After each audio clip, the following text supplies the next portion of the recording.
The wind cut through the streets like a blade that November night. I had never felt a cold so raw, so persistent, so unrelenting, as I stood shivering at the bus stop on the edge of the city. My coat was thin, a faded gray, and barely enough to fend off the biting air. My fingers were red, stiff with cold, and every gust seemed to push me closer to the edge of consciousness.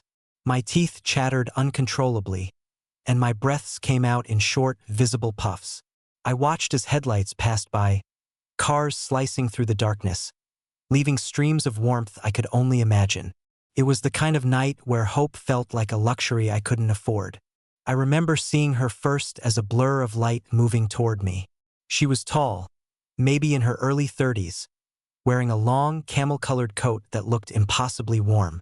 Her hair was pulled into a neat bun, and the glow from the street lamp above made her eyes shimmer like amber.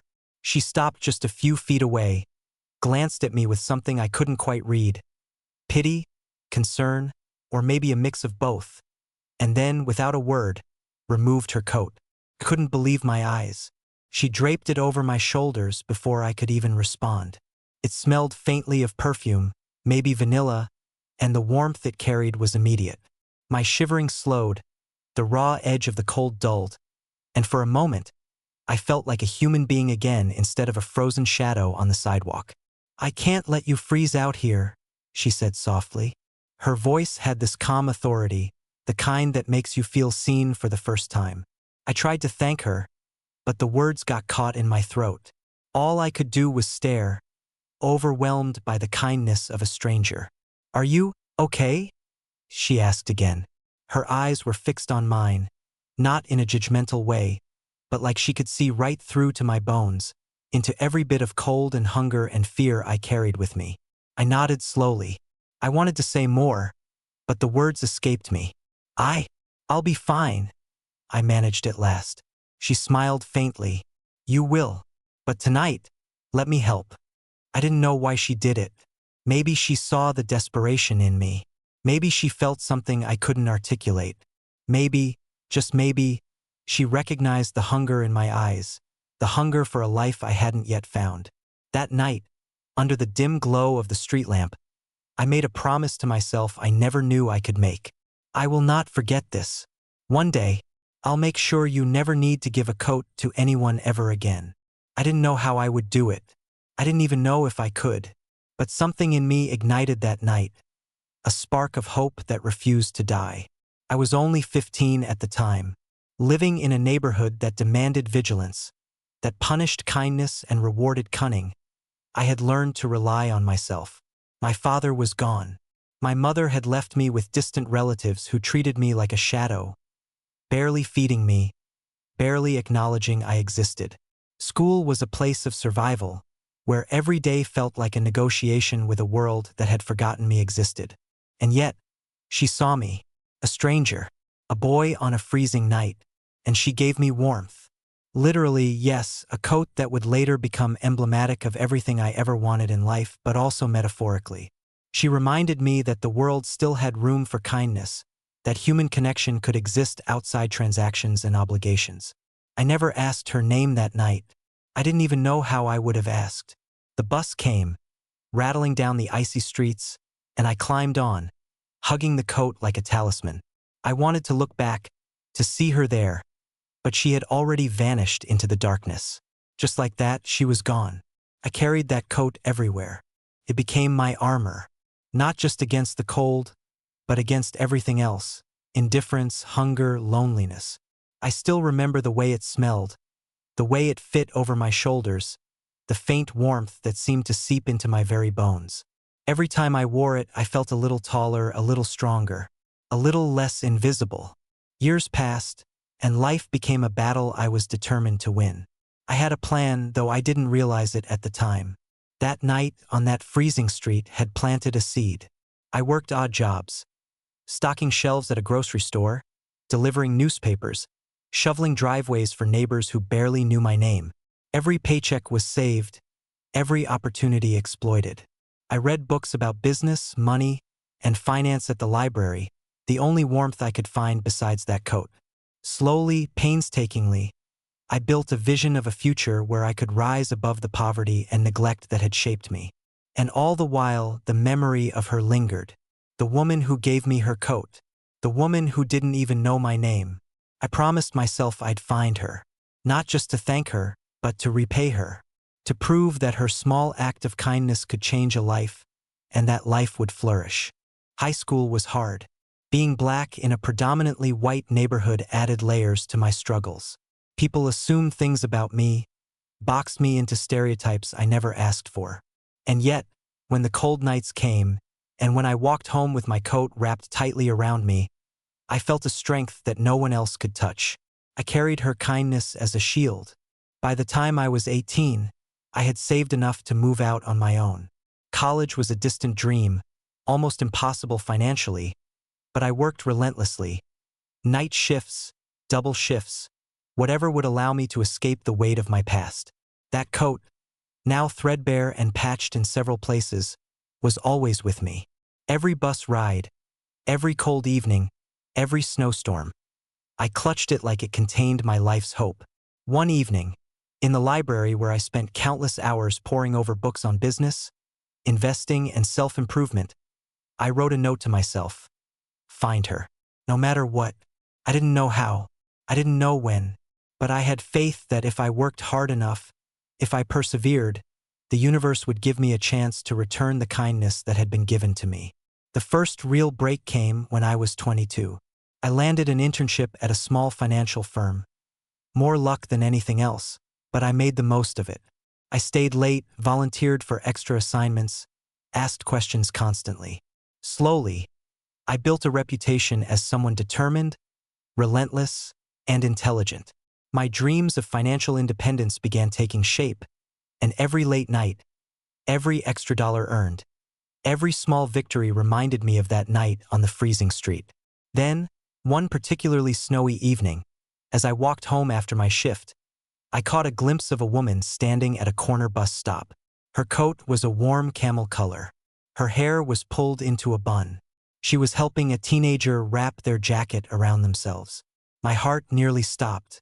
I froze in place. Could it be? I didn't run to her. I didn't call out. My feet barely moved. The snow fell around me, muffling the world, but inside, my head was screaming. Could it really be the same woman? After all these years, after a decade and a half? I watched from a distance, heart pounding, as she spoke softly to the boy. He looked up at her, smiling shyly, and for a moment, I swear she looked directly at me. The world tilted. I felt dizzy. I had chased this memory for 15 years, held it close to my heart, and now, standing mere meters away from her, I realized she had changed, but she was unmistakable. I wanted to walk up and say something, anything, but my legs were frozen. So I did the only thing I could do. I wrote her a note on a scrap of paper I had in my pocket. You gave me your coat once.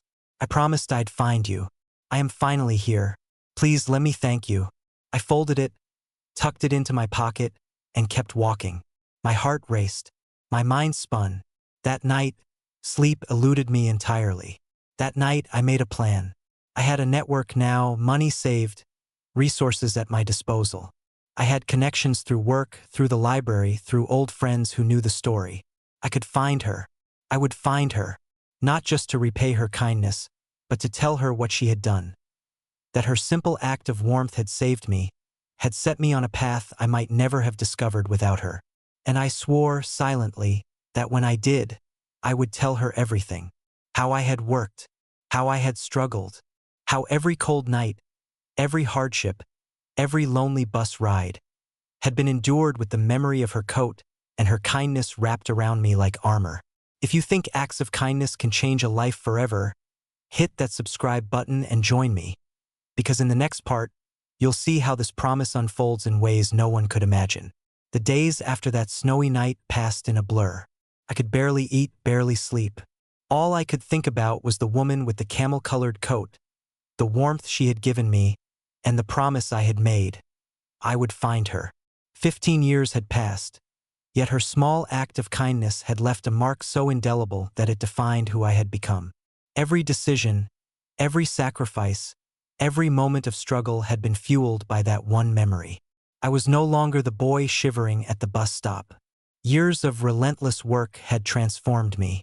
I had a steady job, a small apartment, and a modest savings account, but more importantly, I had a plan.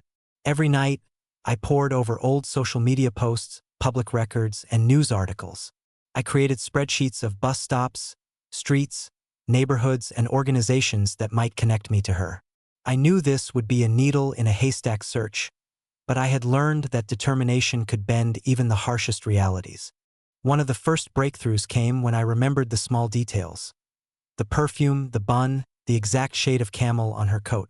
I scoured online forums and local business directories for women who fit the description. I sent messages to old acquaintances and friends, trying to fish for any hint.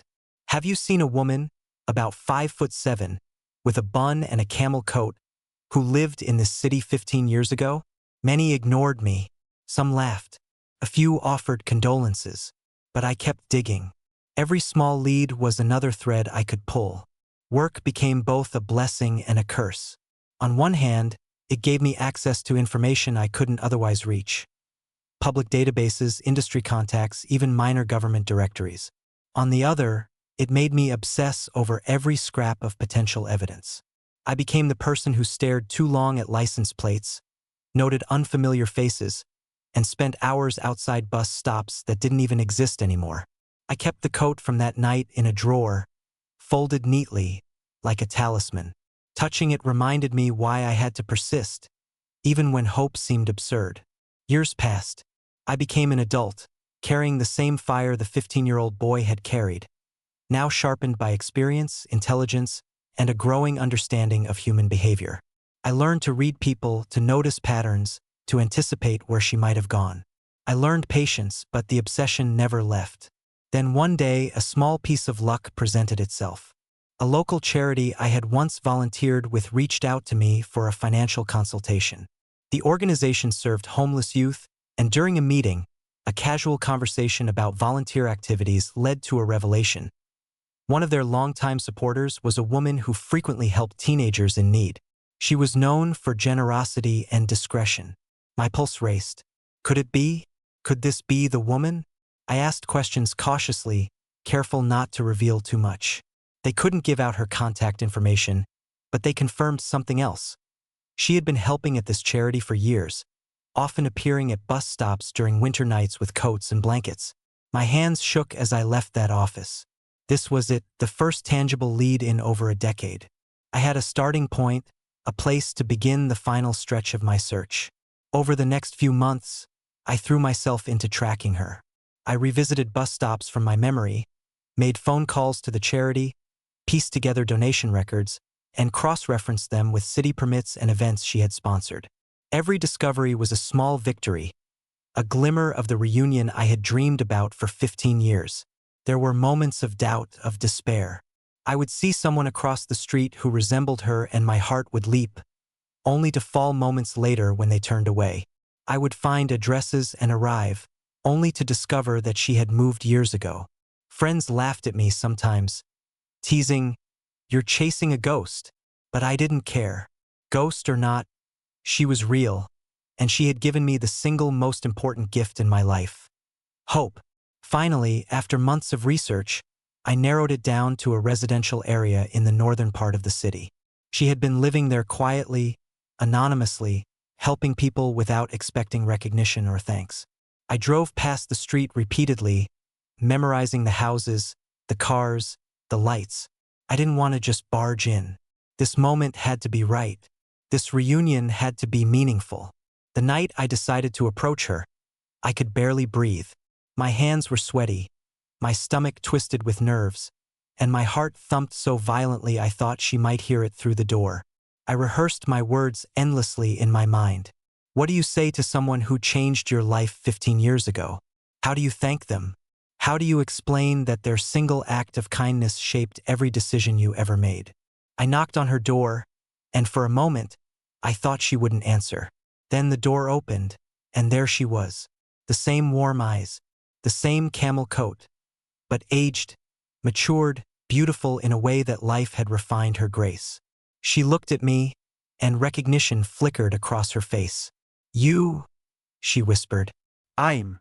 "I'm the boy from the bus stop," I said, my voice trembling. 15 years ago, you gave me your coat. You saved me that night. I promised I'd find you, and I did." Her eyes filled with tears, and she stepped aside to let me in. We sat down, and for the first time, we began the conversation that had been 15 years in the making. I told her everything.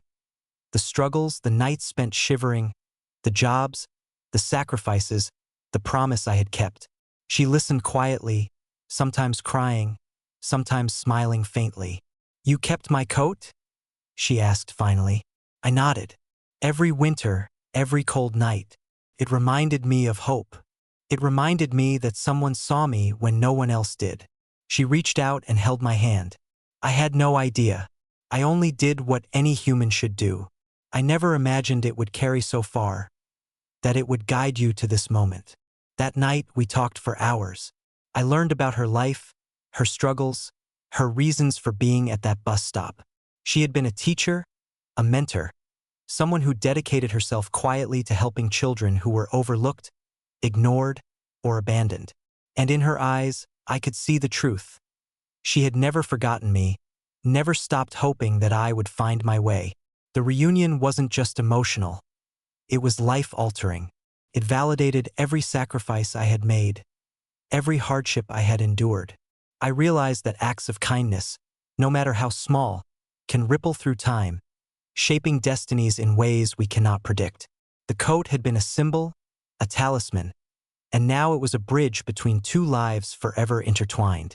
As we embraced, I felt a sense of closure and beginnings at the same time. This wasn't the end of the story. It was the start of a new chapter, one where truth, gratitude, and human connection define the narrative. I could finally move forward, grounded in love, recognized, and validated by the woman who had changed my life in one fleeting, unforgettable moment. If you believe in the power of kindness and want to see how small actions can change lives forever, make sure to hit that subscribe button and join us. Because in the last, you'll see how this reunion transforms not just the past, but the future in ways no one could have imagined. The days following our reunion were surreal. I stayed with her for several hours, drinking tea, laughing nervously, and crying quietly at the same time. Her apartment was modest but warm, filled with books, memories, and small tokens of the lives she had touched. Every photograph, every framed certificate, every scrap of paper told a story of someone she had helped, someone she had guided through hardship. And yet, none of it prepared me for the overwhelming gratitude I felt for the one, quiet act that had changed the trajectory of my life: the coat. I realized that she had never truly known the extent of the impact of that one evening. To her, it was a minor act of kindness, something anyone could have done. But to me, it had been monumental. That coat had shielded me from more than just the cold. It had shielded me from despair, from hopelessness, from feeling invisible in a world that seemed to care little for me. As we spoke, she revealed more of her story. That night at the bus stop had not been random. She often patrolled the streets in winter, looking for children who were alone or struggling. She had lost her own brother as a child to neglect, and she had made it her mission never to let another child feel that helplessness. She admitted that she had felt a deep connection to me, even in the fleeting moments we shared, and had wondered for years whether I was safe. I told her everything about my life since that night. I shared stories of hardship, of nights spent working 2 jobs, of the times I had almost given up hope, and the moments I had doubted whether I would ever see her again. Her hands trembled as she listened, and tears streaked down her face as she realized the resilience I had built out of the foundation she had unknowingly provided. The transformation that began on that freezing night continued in unexpected ways. I felt a shift within myself, a blending of gratitude, self-awareness, and the realization that I was no longer just the boy she had saved.